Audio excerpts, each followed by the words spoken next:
Have you ever wondered what it is that's preventing you from having the life that you want?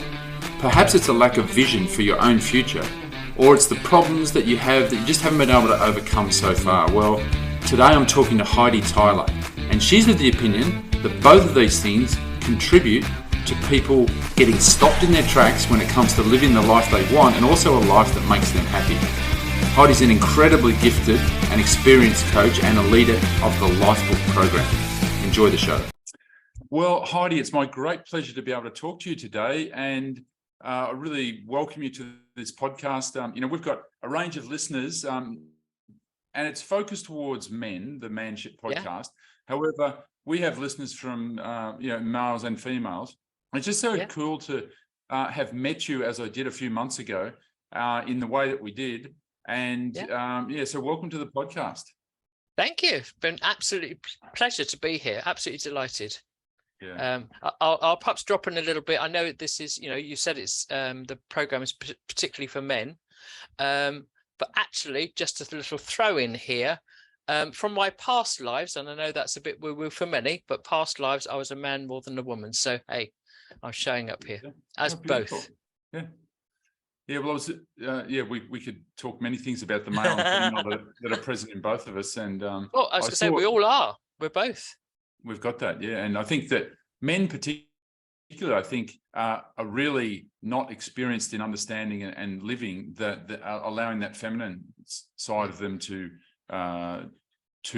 just exist. I think we're really good at shoving that down. Yes. And if you think about the masculine, which is about crafting, very sort of plan oriented and very structured, and a feminine, more of a flow, but actually both need to reside and both need to blend beautifully together, because that's what creates a great life. Yeah.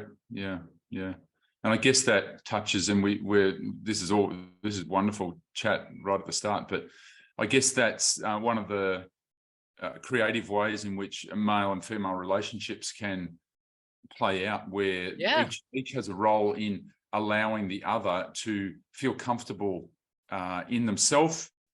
Yes. So in my case, if I was in a romantic relationship with a woman, then I'm myself as a man, but my strength as a man and me giving that woman security in the context of that relationship allows her to be in her feminine more.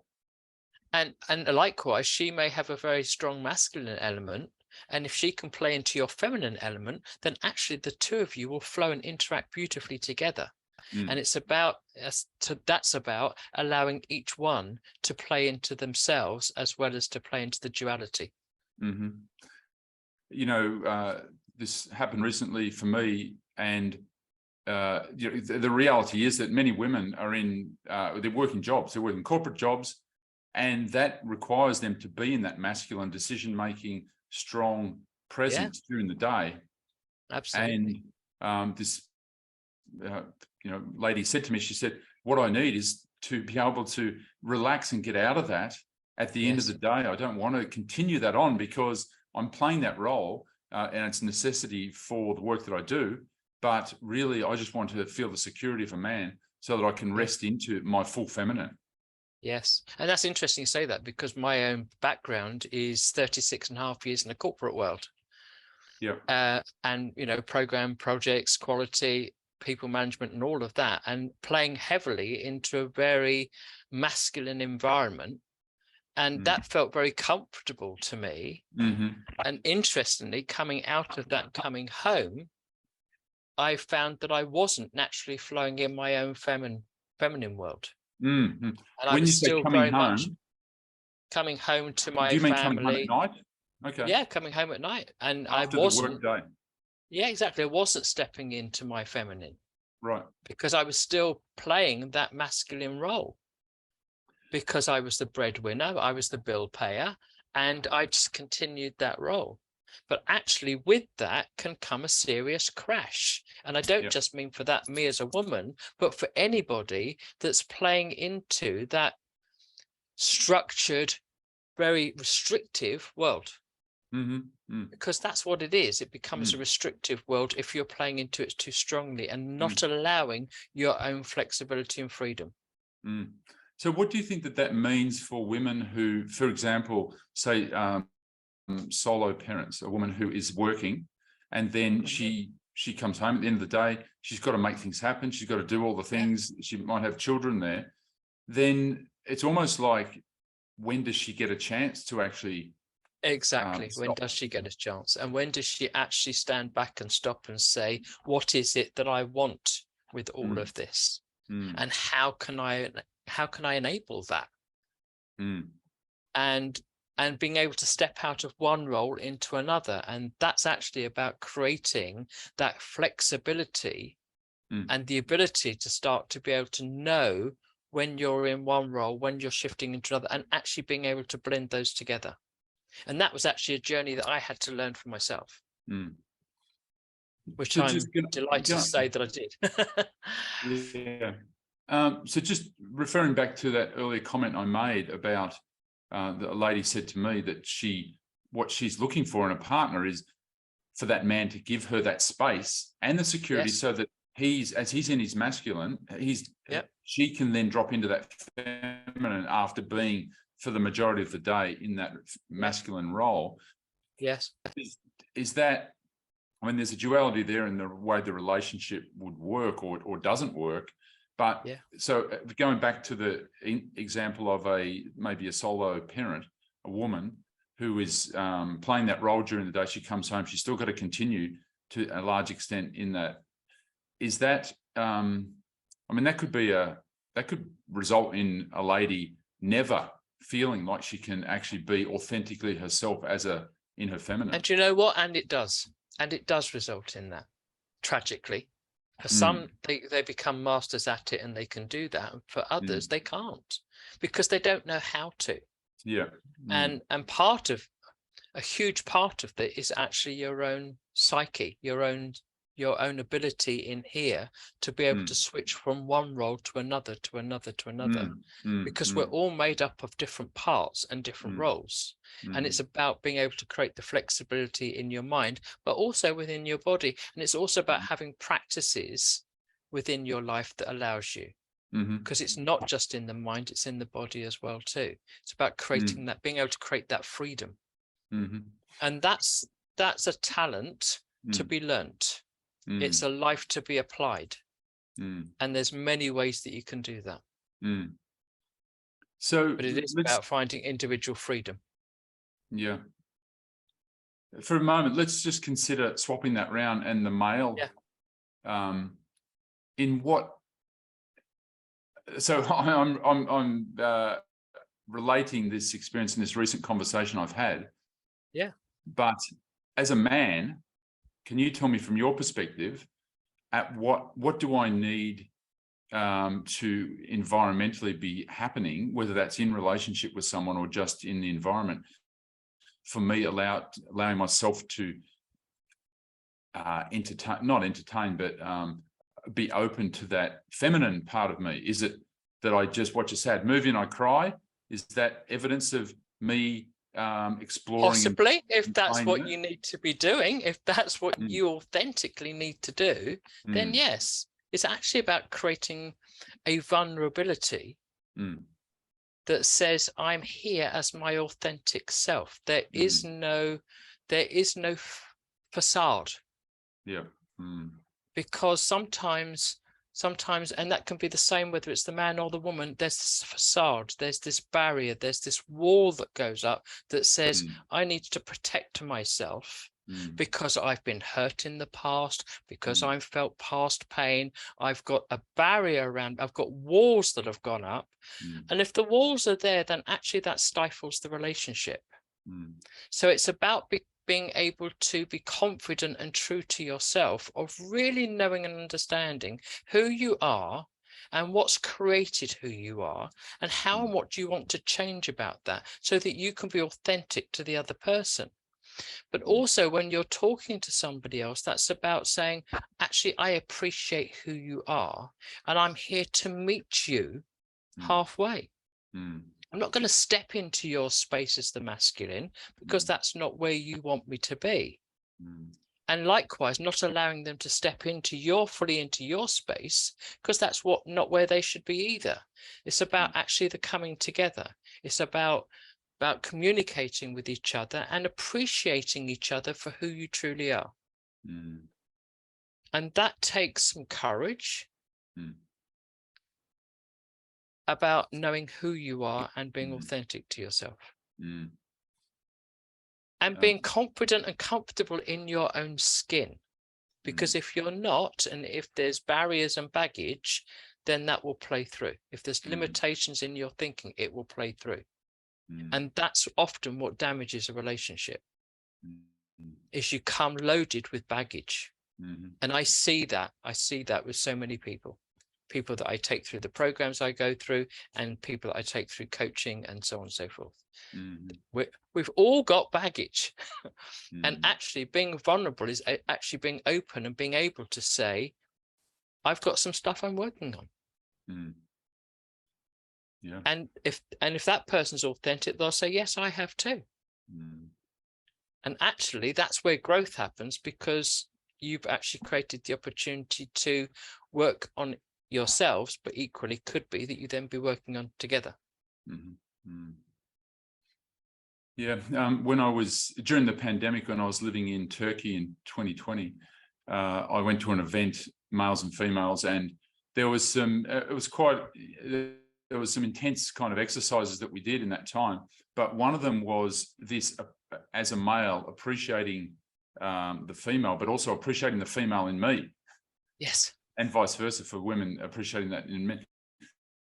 So one of these dynamic exercises was, gave the women who were there, they were able to look at, well, some of them were saying, and it was very, pretty intense, I must admit, but some of these women, for the first time in their life, they saw how difficult life can be for a man. And in terms of the challenge, the responsibilities, the requirements and the expectations.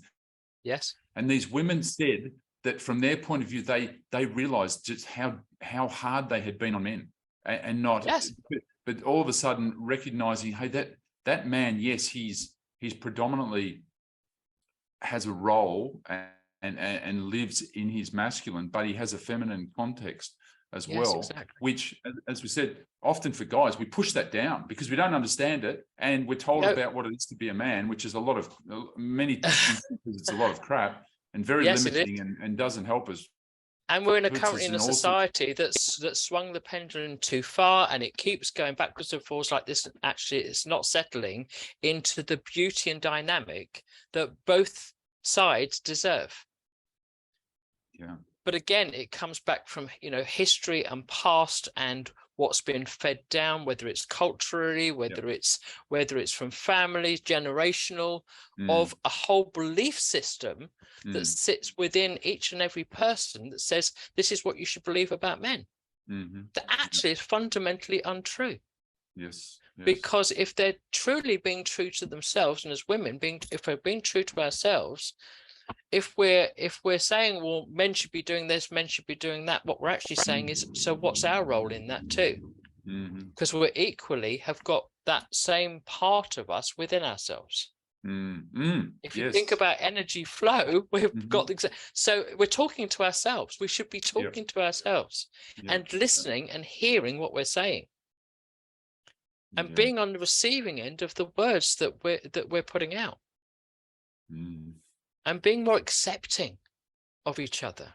And that's not to say, you're allowing somebody to rule you, but likewise, you're not to be ruled either, because that's the other pendulum that says if a man steps more into his feminine and doesn't portray that masculine role, then a woman, female, may then start to step up into a more masculine role, in which case that's not balanced. That's not balanced at all. It's actually about the ebb and the flow in what you're confident in as a man, and it might be particular parts of life and particular actions and activities that you undertake. You may be more confident, in which case you'll step up into that masculine role, and your feminine side will stand down. But likewise, if it's an area where the partner, the female partner in your life is stronger, then let her step up into that power and you take a back seat. And that's the beauty, is that one can step up at the time, another one can step up another time, and you're actually ebbing and flowing together. And that's the joy of a love relationship that says we know each other so well that you become in tune and you are actually flowing together. That takes special people that are prepared to work on themselves to do that. And that actually makes me immediately think of John and Missy Butcher, Lifebook, because that's exactly what they did. John is a more masculine person, Missy is a more feminine person. He creates the structure, she creates flow.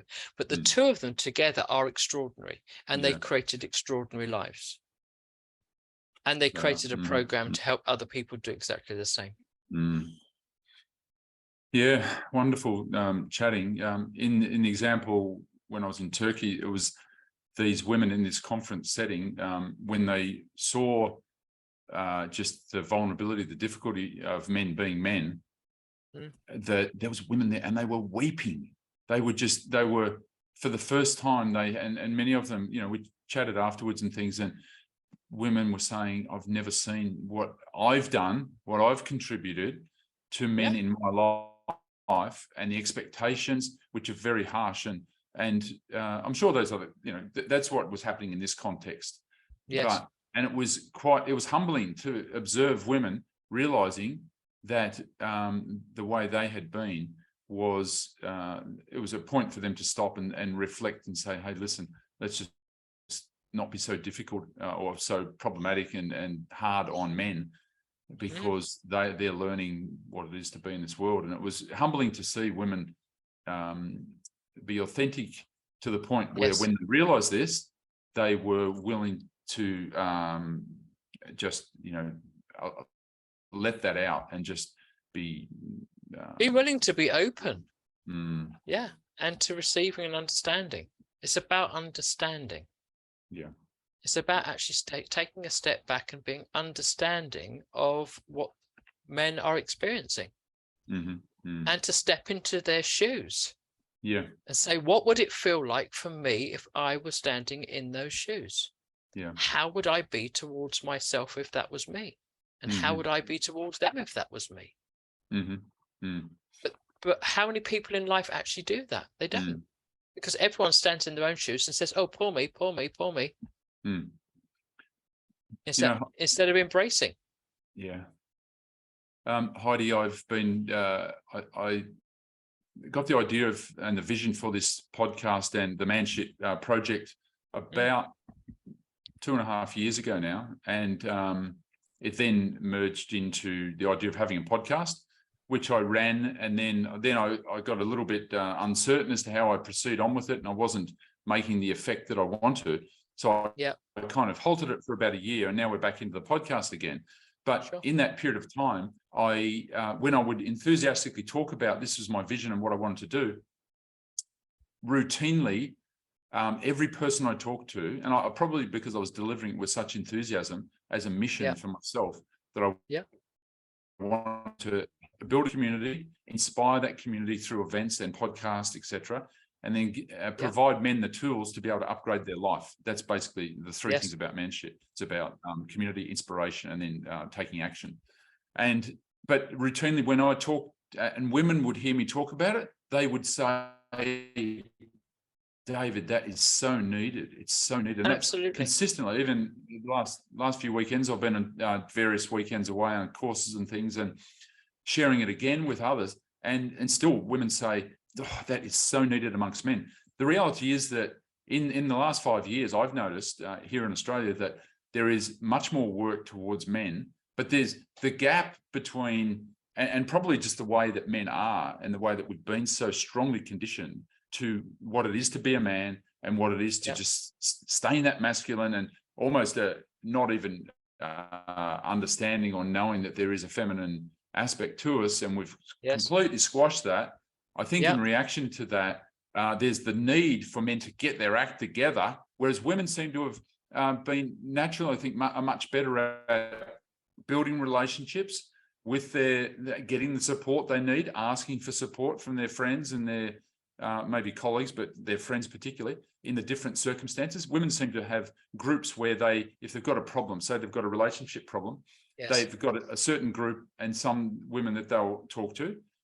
Yeah. And then they go and talk to them. They don't just think about it, they actually go and make that happen. This is generalizing, but that's what I've observed. I understand. And then there'll be another group of women that they will talk to about other topics and maybe not include someone from this or bring someone else into that little group. Yes.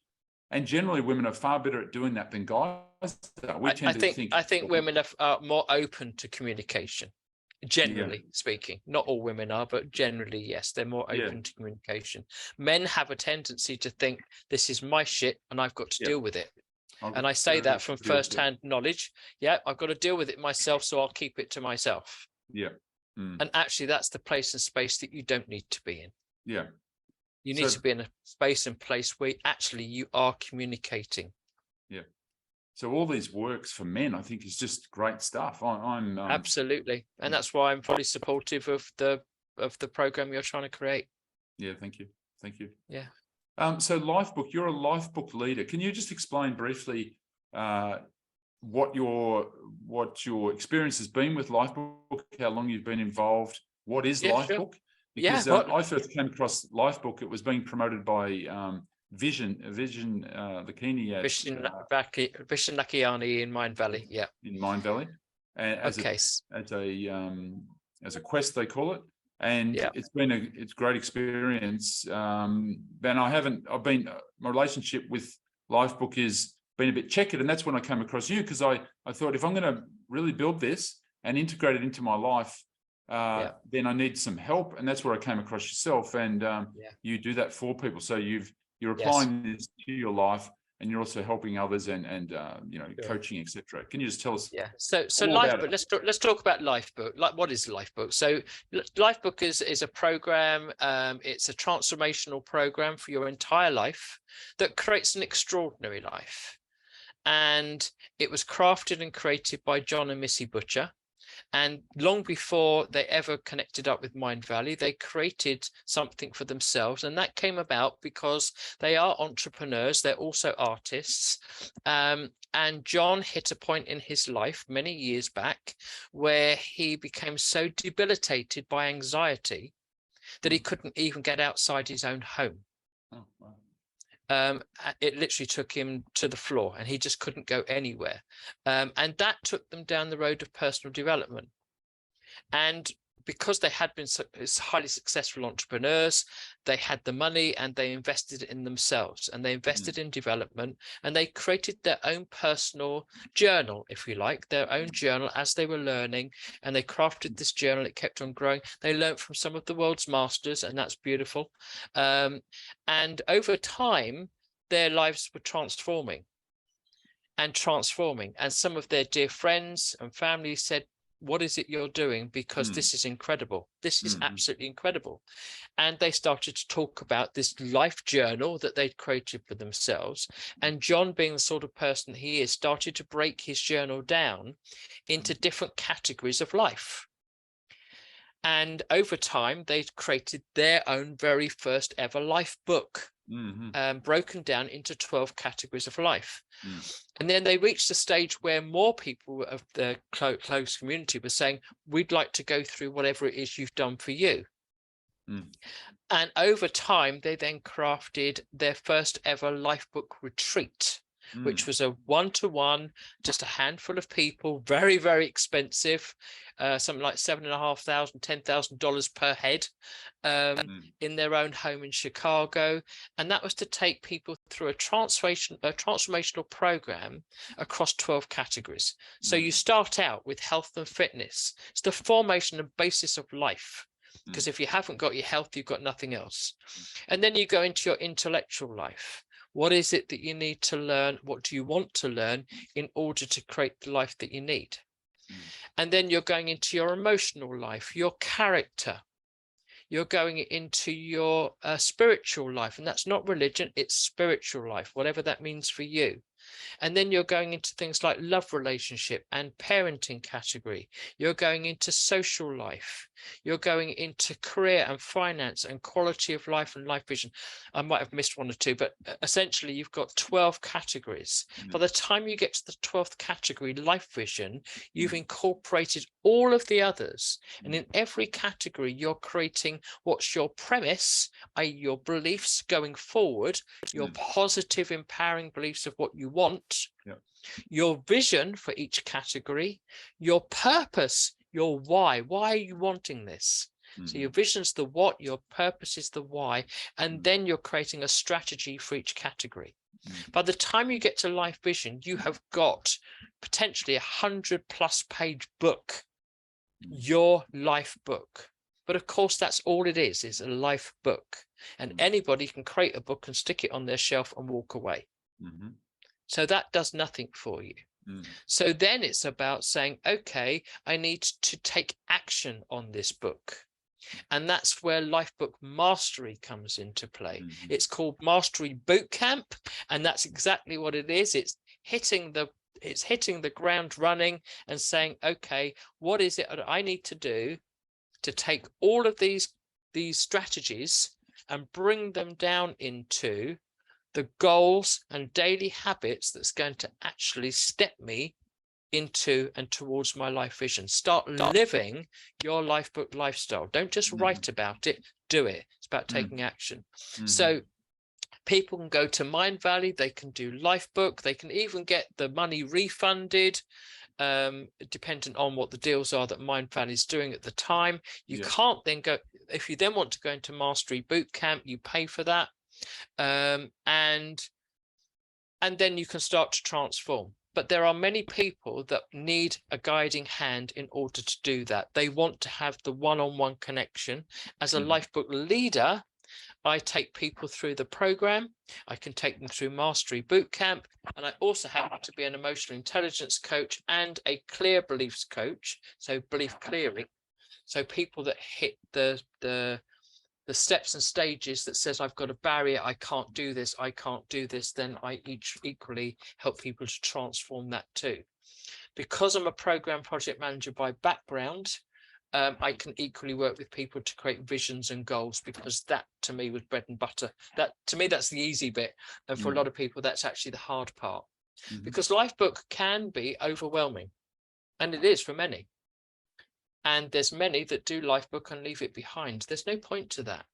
There's absolutely no point in doing the work of creating it and then not taking it forward. And the reason why it doesn't go forward is because people have limitation. And I had that too. Back in 2018 when I first did Lifebook. I had my limitations, but that's what led me to the life that I have now, which is completely transformed and different to anything I had before. And that's the beauty of it. Prior to Lifebook, I had the philosophy and the way in which I was trying to view my life was in 4 categories: health, wealth, love, and happiness. Yes. And I found that as I've dug into those things and focused on that, then they're quite limiting. Because there's just not there's more multi-dimensional, and it's hard just to however you're thinking about an aspect of your life. If you said, well, let's just constrain it and stick it into one of those 4 groups, then just there's a limit to that, because you're going to miss things. I'll be very honest and say that when I came to Lifebook, I was disabled. I had actually medically retired in 2014, not because I wanted to, just because my health was so poor and I had no choice. And I'd had a very amazing career, and that came to an end. But actually, having done Lifebook in 2018 and then again in 2019, and that took me on my journey and path, looking back on that, I actually realized, yes, okay, I was a mum and I was a wife, but actually I'd lived a 1 category smart life. Career, that's the life I'd lived, a career life. And that's actually a life that many men live. They live for the career, and they're not strong and focused on everything else that needs to support that. And that becomes a limitation.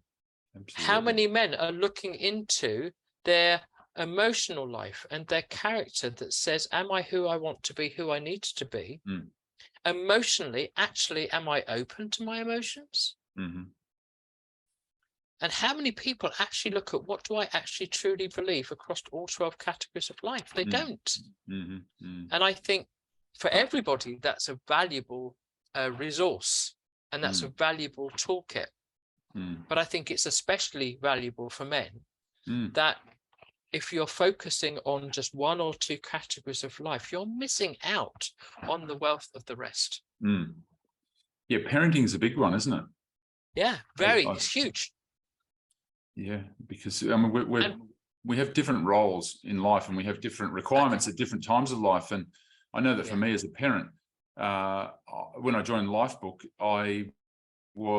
my kids are they're adults, they're doing their own thing, and I was in a context where most of what was being spoken seemed to be how you see yourself as a parent of young kids. And I think that for better or worse, in my case, back a few years ago, my parenting had already happened in those critical years.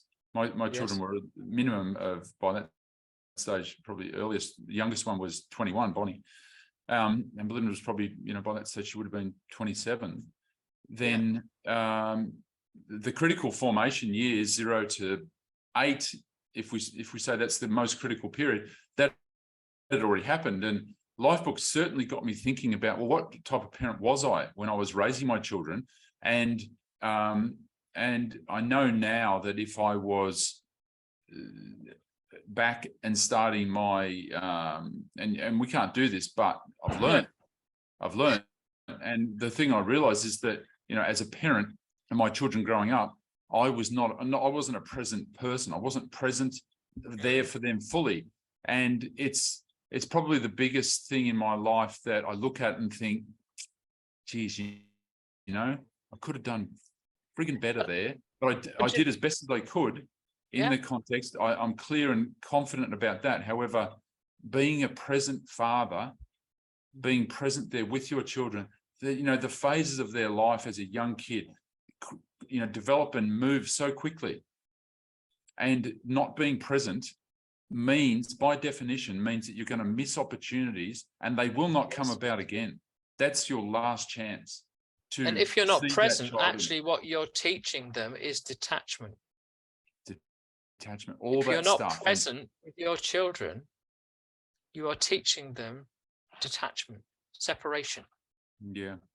And that carries a whole host of all sorts of varying issues that can play out as they get older. But the other key point that you're saying about Lifebook and made you reflect back, and you can't change that. But actually you can change it, because you can change the relationship you have with your grown-up children now and going forward.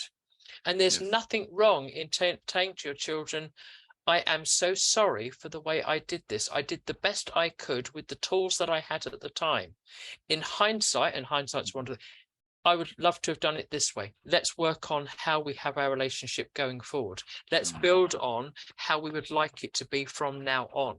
And equally, if there's grandchildren that come into the equation, then equally you can be using the skills and tools that you learn, but not just with your own children. There are children in and around the world that look up to adults as role models. We are role models for every youngster that's looking our way, whether it's a young girl or a young man.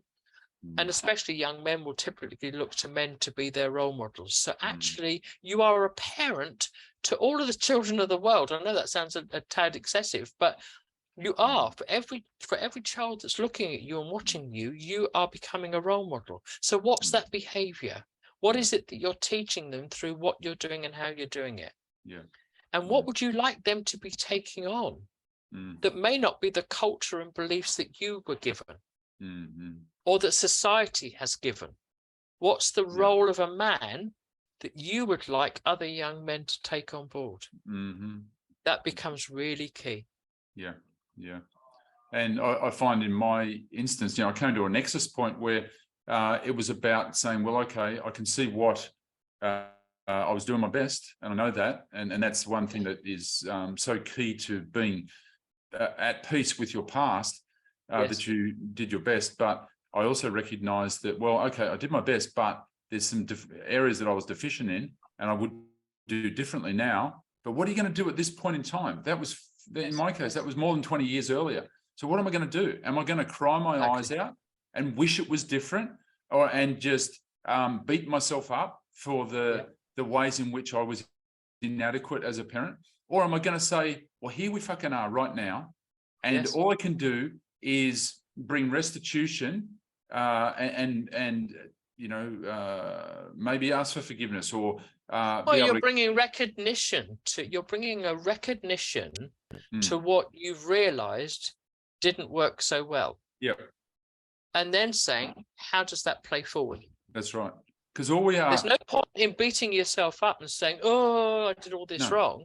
Because all you're going to do is deplete yourself and degrade yourself and devalue yourself. And nobody in this world should be feeling inadequate. Yeah.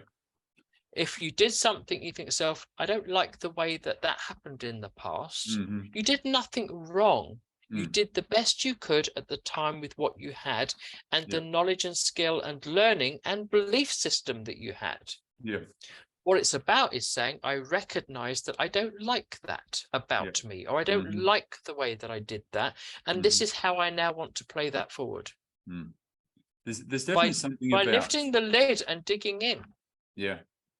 There's certainly something about forgiving yourself, isn't it? Forgiving ourselves for that, and give ourselves the freedom that, because in reality, you cannot change where you are at now. You know, I'm living here on the Gold Coast, and this comes up regularly for me, and it requires self-discipline to actually be present in mind when these instances come up. But I've got a good friend, and we somehow look at, you know, we're both into property, and we've seen this massive escalation in the value of property in this part of Australia in the last few years, and look back and think, geez, I should have done this in property. I could have done this and I didn't do it, blah, blah, blah. And we can look now and my friend is, I'm saying to him, listen, mate, well, let's go back right now, 2-3 years ago, and let's change that right now. Oh, well, we can't do that. I said, well, why are we beating ourselves up? Or why are you beating yourself up mentally? It requires real presence of mind, saying, okay, here I am now, and this is the only point I can live in this moment, and I can move forwards, or I can be kind of, it's like a ball and chain, allowing that regret to just to putrefy where our existence now, and it's not going to help us move. Regret is actually worthless. Yeah, regret is worthless. The word should, I'd actually like to obliterate from the dictionary.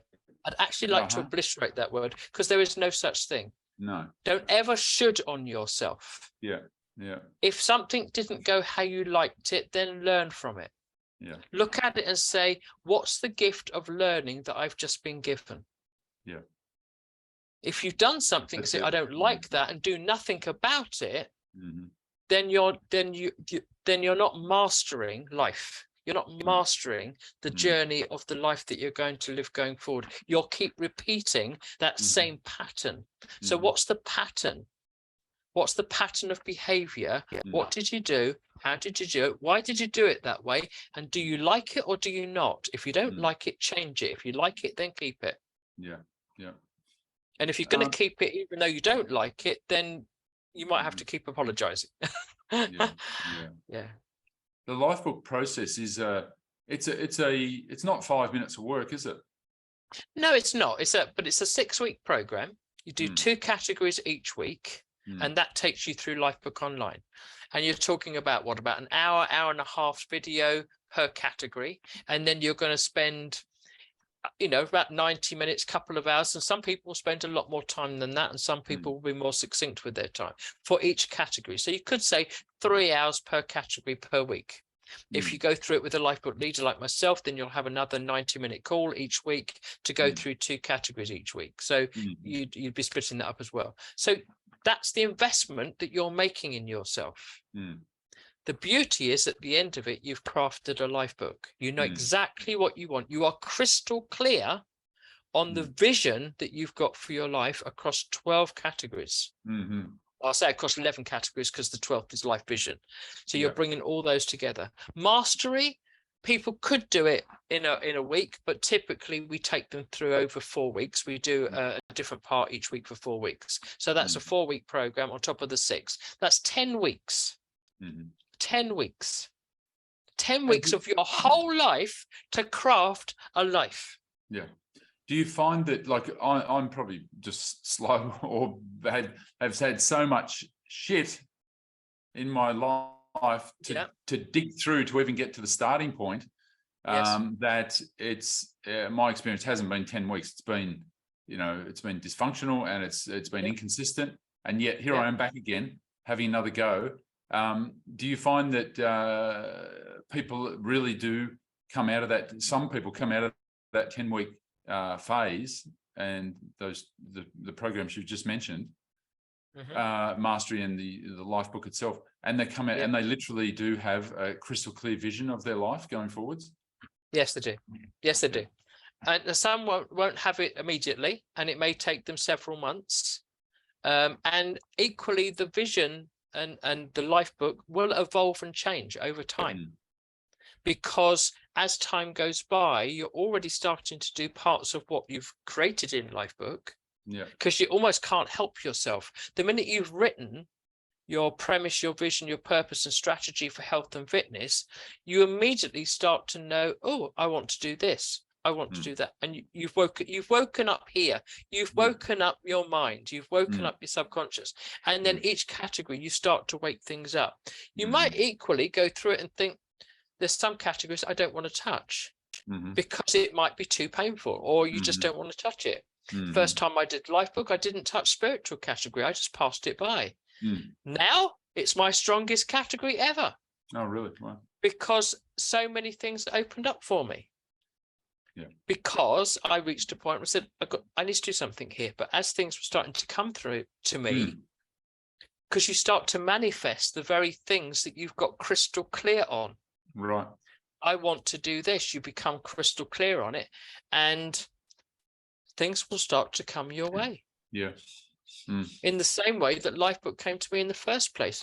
I'd crashed out of work. I'd hit rock bottom. I'd wallowed around for quite a while.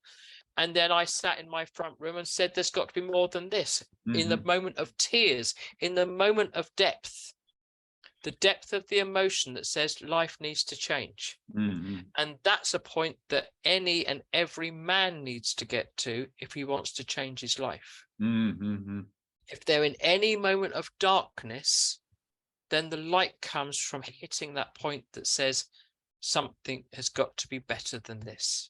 I want more than this. And I'll quote Dean Graziosi, who's a counterpart with Tony Robbins. You are meant for more. Every man on this planet is meant for more. And when you hit that depth that says I'm meant for more, that's when transformation starts. Because that's what suddenly starts to wake you up and says, okay, where do I go? What do I need? What am I going to find? What's going to help me? That's wonderful. Who can I connect? Who can I connect with?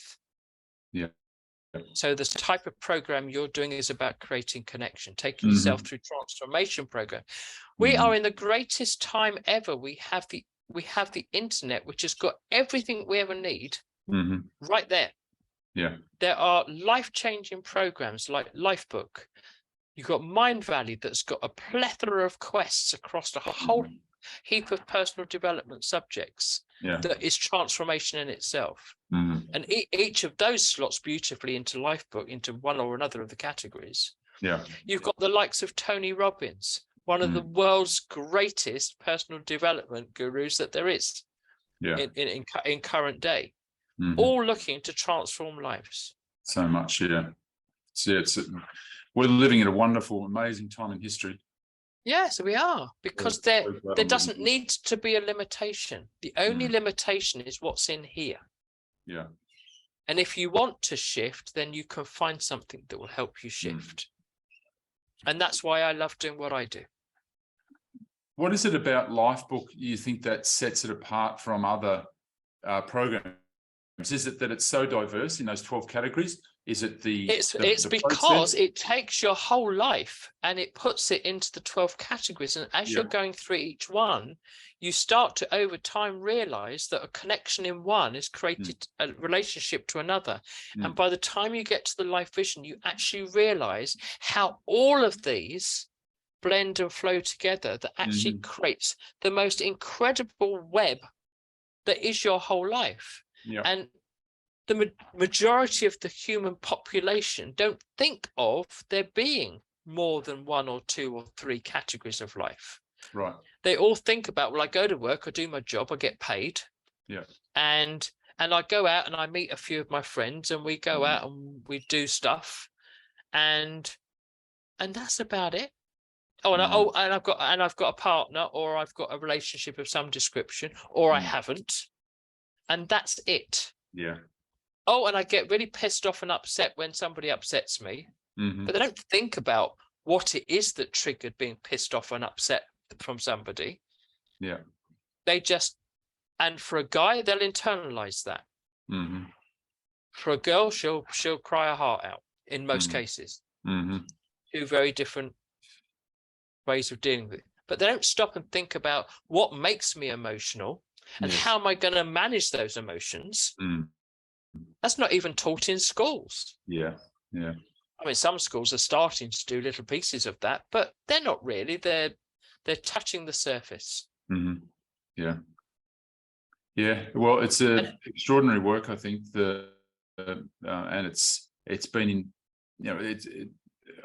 to me, after having done many things, and I would put even Tony Robbins' stuff in this, the things I've done there, I think just by virtue of the fact that it is breaking your life up or looking at your life from 12 different perspectives, it's just so helpful to be able to do that. And part of the critical thing, and part of the origin is it not, is having a vision for what you want. Because if we don't know what the vision is, we don't know what the target is, we don't know where we're headed, then your vision gives you your vision creates focus. If you create a vision for your health and fitness, you're a fit guy, Dave.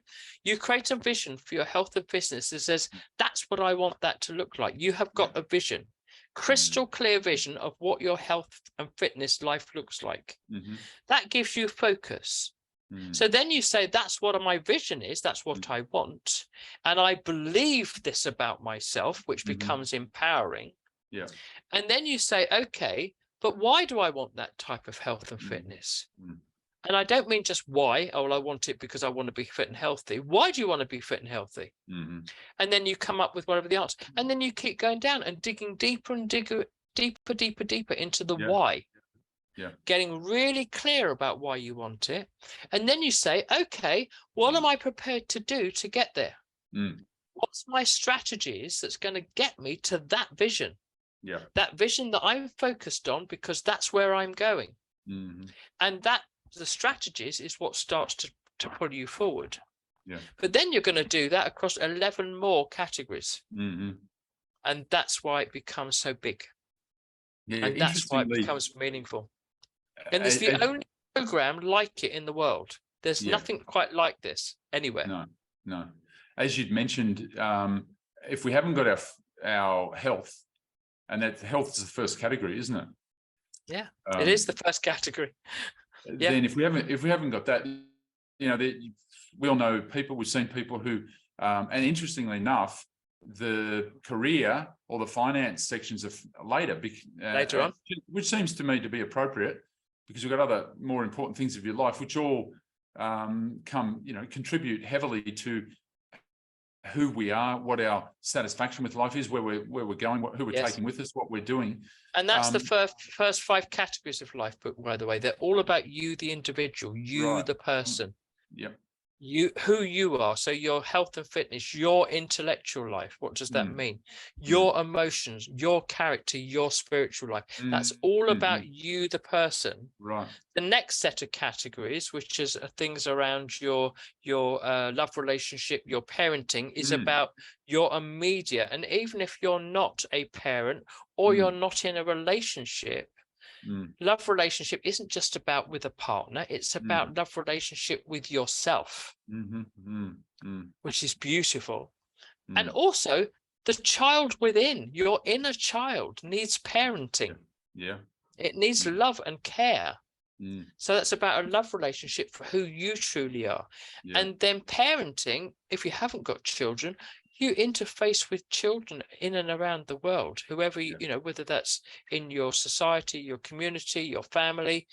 And it's about the virtual parenting, if you like. And for me, it's also about grandparenting. Completely different relationship again, but getting to take everything I've learned into those relationships. And then you're going out into social networks, which is the bigger world. Then you're going out into career and finance, which is the bigger world. And then quality of life, which is bigger again. And then life vision is all encompassing. It's everything. So it's amazing. Do you think that the Lifebook community is obviously very broad, people doing, and when I look on the platform, there's all sorts of interest groups and, you know, focusing on probably a particular aspect of Lifebook, but the community brings life in itself, doesn't it? And there's oh my goodness, absolutely many ways to grow different relationships. Yeah, because I mean, Lifebook membership, which is where mastery happens. There's a community. There's about 3,500, probably nearly 4,000 people now, because it's growing exponentially every day right now. And in that community, there's events being run all the time. Some of the events are being run by members because they are experts in their field. And they're an expert in a particular category. Every category has got champions. There's 2 of us that are Lifebook ambassadors. We're there for free, helping people and connecting people. In fact, today I ran a connection call and I had several new members on the call, which was beautiful. And people just getting to share and speak, and even those that were shy and off camera. And I've said, in a few weeks' time, you'll be on camera, because you'll no longer be shy. You'll realize that we're all here supporting each other. We're all here to connect. We're all like-minded people.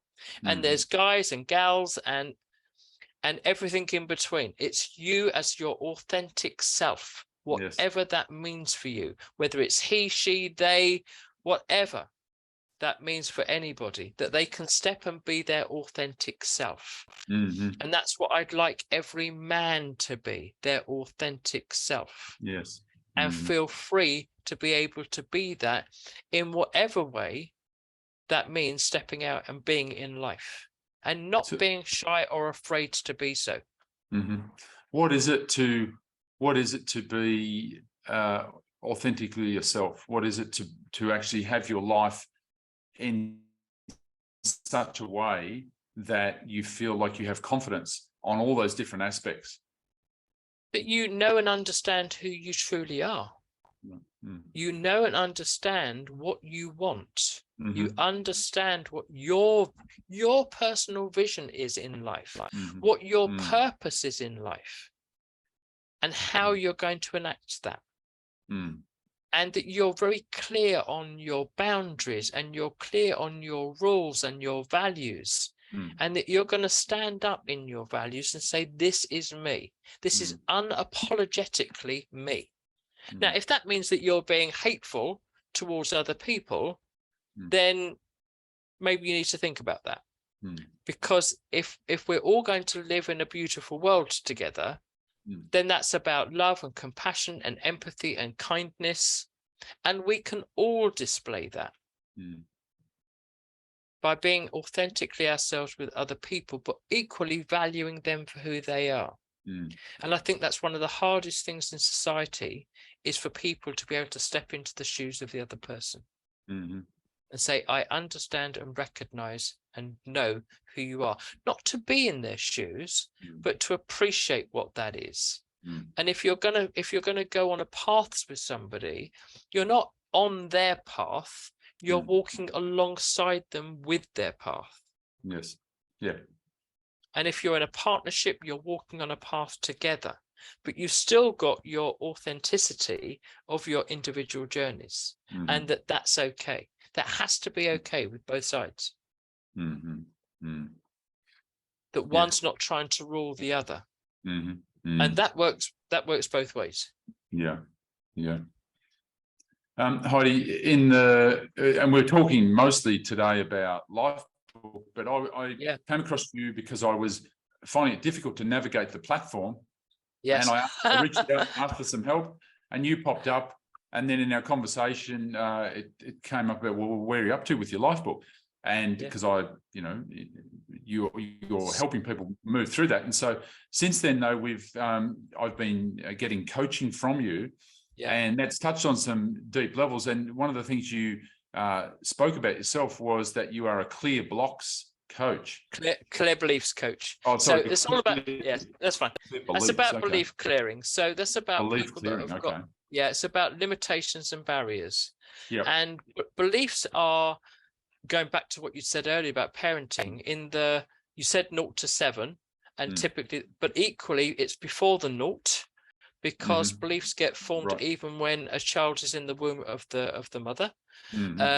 And for those that believe in previous lives, beliefs come in from previous lives or may come in, but equally through our culture and through what's come through ancestrally comes through into our belief system.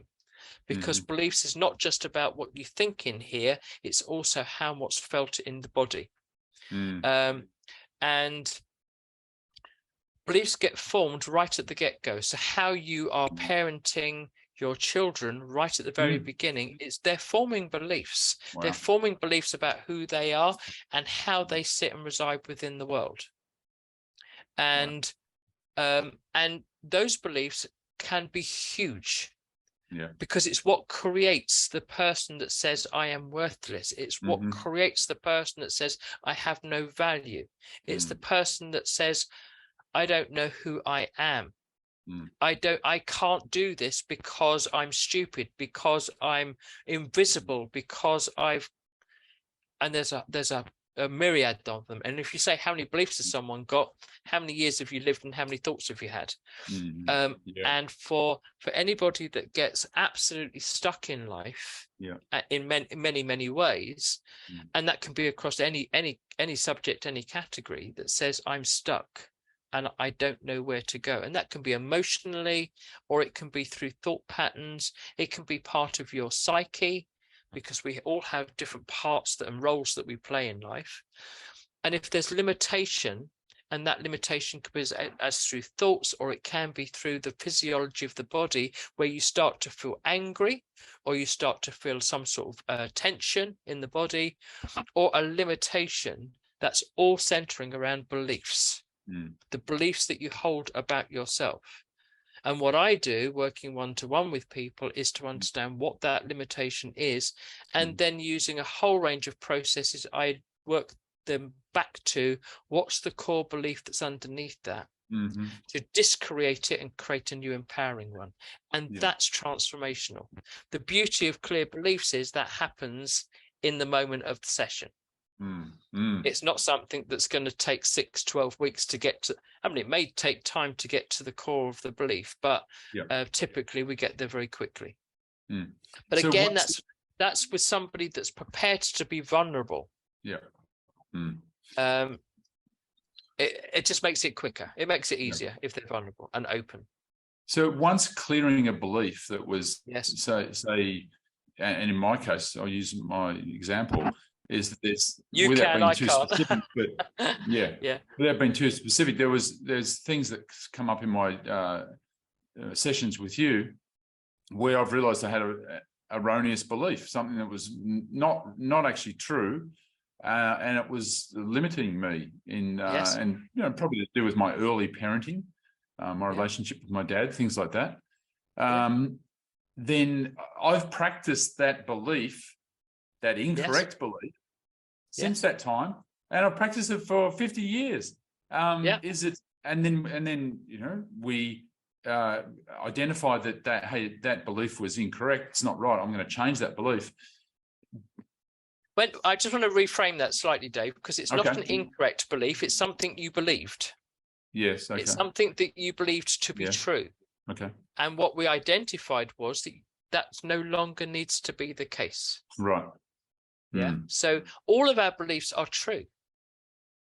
We might not, once we uncover and say, actually, I don't want to believe that anymore. That's not true for me. There's two ways of doing it. You can look at all of your beliefs. You can think about all the subjects in your life, different areas of your life, and write down what you believe about it. And you can say to yourself, what's underneath that belief? What's underneath that belief? And start to uncover. And you might say, oh, I believe this. I don't want to believe that anymore. And you can reframe it and create yourself a new belief.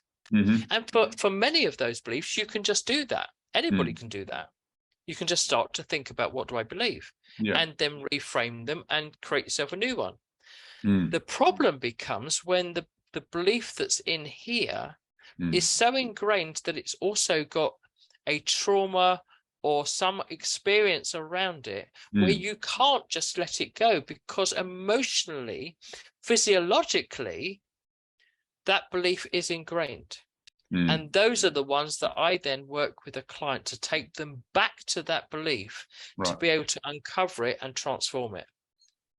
So would it be, I guess it could be different in different experiences, but you could have, once having changed that belief, you could have almost immediate transformation.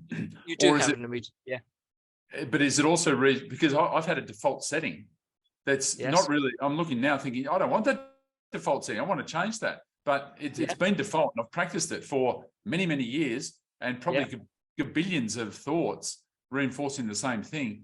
Am I somehow getting it wrong if my default setting, even after that period of changing the belief, that I still default back to that? Is there a transition period, and how do you fully practice that new belief until the point where that's your new default? Right. So a new the old belief that we discreate and we create a new one, that new belief is already in your subconscious mind. And it takes up to 48 hours for it to become fully ingrained in the subconscious, because it keeps embedding. And that new belief is there. But of course, what may then be creating limitation or restriction is other beliefs that are in some way connected that we haven't yet tapped into. And that may be creating the hindrance, not the new belief, because that's already there. And you can start working with that straight away. It's not something you've got to practice. It's already there because of the way that we discreate and create beliefs in using your subconscious. And it's not hypnosis. It's using an imaginal realm. But you're fully cognizant and fully aware in all of the sessions, but you're creating a new belief. But of course, there's many other beliefs that have layered to it.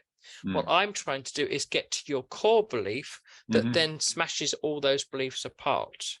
Can I always get to the core belief straight away? No, not necessarily, but I get damn close. But of course, other beliefs may then be working alongside that we've equally then got to clear. So it's not it's not one belief gets cleared and everything gets sorted in life. That would be absolutely lovely and beautiful. But it's not like a computer where you can hit the delete all button and it erases everything. Because if we do that with your belief system, you won't believe anything, in which case you won't exist. The fact that your body operates is because it's operating on a belief system. So you can't do an erase all, but what we're doing is trying to get as close as we can to core beliefs. So I've realized in my life that the core beliefs which have manifested in a whole bunch of different ways, there's just a handful of them. It always seems to come back to the same. And, years ago in working with someone else, then we talked about them as being terrorists. It's like they're little terrorists. They come in, they've got a certain way that they can be identified. So in my case, and I'll be completely upfront here, those beliefs are things like not being good enough, not loved, abandoned. So they're three of the terrorists which have been terrorizing me for a long time. Do you find that with people in your work with people, that when you dig back, that it really comes down to just some core beliefs which are repeated and they manifest in different ways, or is it a whole plethora of a wide-ranging group of beliefs? There's many common beliefs. Yeah. Not being good enough is a very, very common belief. Mm. But rather than thinking of them as being terrorists, Mm. they're actually your savior, because they have been keeping you safe and secure, Yes. even in a way that's been awful. Even in a way that's been awful, it has kept you secure and safe in some way. And it has served you in some way throughout your life by trying to keep, because your subconscious mind isn't a terrorist. It's not trying to keep you in pain or pleasure. It's just trying to keep you safe. And even in the worst situation, it thinks it's keeping you safe and secure. Yeah. So if you think of the core belief as being the seed inside the middle of an onion. And every time something happens in your life where your subconscious thinks, oh, that's like that seed. I'll stick that layer to the seed. Yeah. And then another layer and another layer. So it's things that have happened in life that's reinforced that belief. So that belief gets bigger and bigger and bigger with all these complex layers, which are based on experiences. And experience can be that you've believed something where it's not even something that's been given to you. Yes. You've absorbed the belief because of something that you've heard. Yeah. Just because you happened to hear it, and it was part of the experience that created the belief. And those beliefs just keep compounding and just growing and growing and growing. So suddenly your little seed of an onion means that you've got something that's huge. And what I'm trying to do as a clear belief coach is get to the seed. And yes, I could get to your seed and you say, yeah, I'm not good enough. And I said, well, that's great. But what created the seed? Yeah. What experience created the seed? Because that's the experience I need to get to with a client that says, what was that experience? What was that story that crafted that? Because that's the one that we need to conclude. Yes. And it's not about smashing it apart. It's about bringing that belief to a conclusion. Because until you conclude it in the subconscious mind, it's going to continue. It becomes that vicious cycle. Yeah. You can say, I don't want to do that anymore. So, okay, well, stop doing it then. Yeah, but I can't. Something's stopping me. Something's restricting me. Something's holding me back. Yes, because the belief's still there. Yes. I can give you a very, very quick example. When I was 18 months old, I fell off a sideboard. I'd climbed out of my cot, climbed up onto a sideboard, fell off. But actually, I'd fell off and not knowing it, even all these years later, up until about 61, the age of 61, I actually got to the bottom of the belief of I'm stupid I'd had for my entire adult life. I'm stupid. Many people will recognize, I've got that belief. I'm stupid. Yeah. And I thought, when I went through belief clearing processes, that it stemmed back to this falling off the sideboard.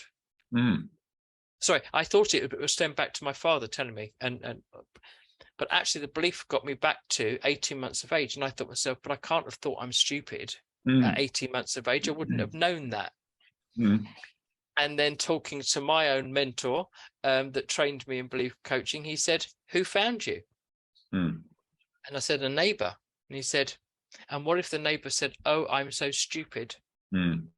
I should have been here and this would never have happened. Because I'd fallen off the sideboard in the space of 2 minutes when they should have been with me. And actually I was unconscious. And that's why I couldn't remember what had happened, because I was unconscious. But that's what my subconscious has heard. So it wasn't even my belief, but I'd taken it on for an entire lifetime. Right. Yeah. And that's how it works. It's the experience. It's that entire experience. That's it's the human condition. It's all of the senses, because it's all about vibration as well. Our body is receiving vibration. So essentially what I'm trying to do with clients is come back to what was the experience, and every experience is different, and therein lies the complexity of beliefs. Every single person's story and experiences are different. That's created a belief that might be the same as 10,000 other people. But it's the experience we've got to close out. But once we've closed it, therein lies the beauty that elevates life, transforms life. Heidi, in your work, do you work with people just one-on-one, or is it after them having done like a preliminary work, if you like, such as Lifebook, where they've got a platform and then you can, is that more effective once someone's committed to themselves to do that work, and then you can work at a deeper level? Or do you just grab, like, for example, in this podcast, we're going to have guys and they might think, gee, the Lifebook thing, sounds like a mission. I'm not up for that. I haven't got time, or blah, blah, whatever the story is. But I like Heidi. She sounds cool. And she's done work with David, and she looks like she's effective and knows what she's talking about. Can people come and join you just on that route? They can come and join me on a one-to-one. Yep. I do a free 1 hour discovery with every client.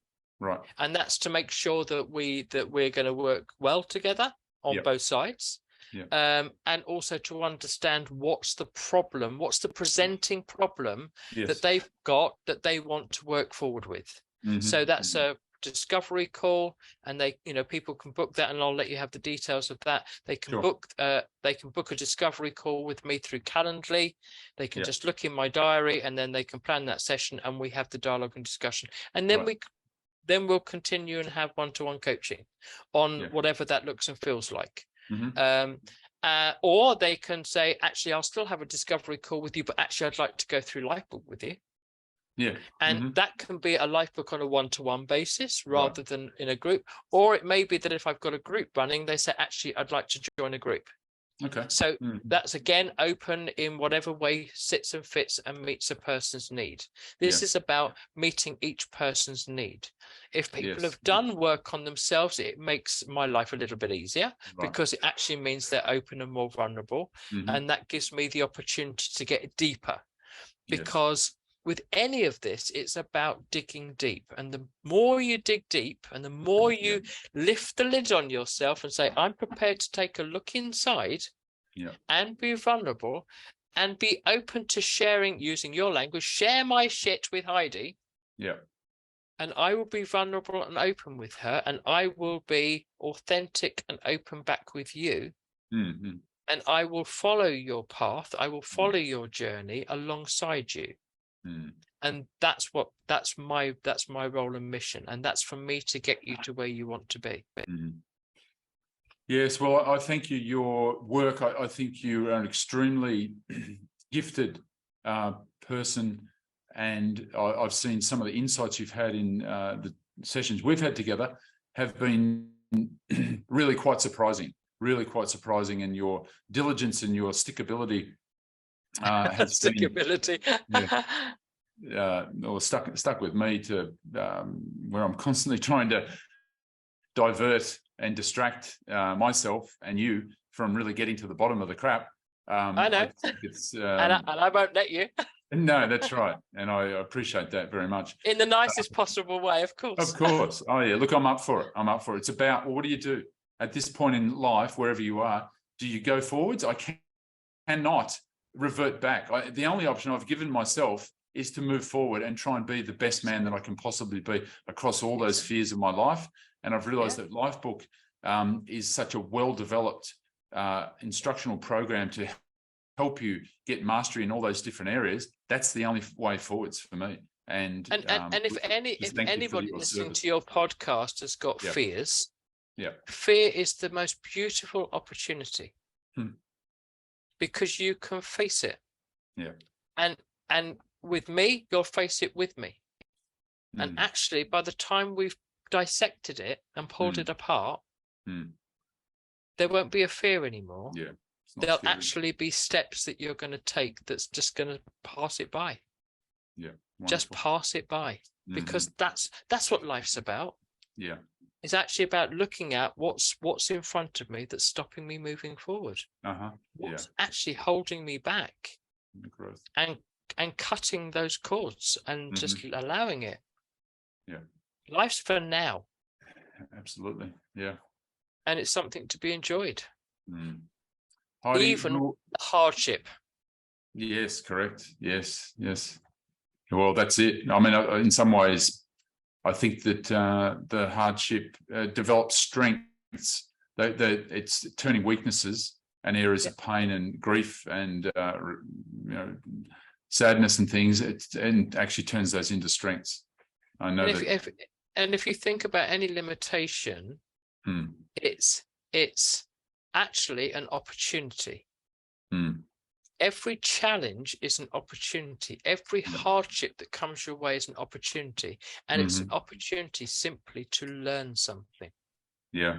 And if you look at everything that comes your way and you think to yourself, yeah, but that's another piece of shit, that's another hard thing, that's really, look at every single one and say, okay, what do I need to learn? What do I need to learn in order to overcome that? Because you've gone through shit in the past and you came through it. Yeah. You overcame it somehow, or you're right in the middle of it right now. Absolutely. But the way out is by learning something. Learning a different way and learning a different way, reframing. Learning a new path, reframing it. Talking to somebody, holding somebody's hand, say, please help me. Yeah. Then you will be learning something. And in which case you're on your way. You are on your way. Yeah, that's applicable for all ages wherever we are at. Absolutely. And no matter what's happened, we've got the opportunity to move forwards, which is just such a precious thing to realize. And so create something really quite extraordinary. Yeah. Thank you for what you're doing. I really appreciate it. You're a great servant. And the tool of the Lifebook is terrific. So where we'll put these in the specific notes in this podcast, but what can you just give us your best contact details? Right. So just by email is Heidi at itsyourtime2.co.uk. It's your and time. I'll at Heidi HEIDI at itsyourtime2.co.uk. Okay, as in T0, I should say, or number 2. It's your time too. So TO. Yeah, TO. Okay. .co. So if you think about it, it's your time to what? Yes. It's your time to grow. It's your time to elevate. It's your time to be your authentic self. It's your time to be the man that you are, or be the man that you want to be. Exactly. Wonderful. Yeah.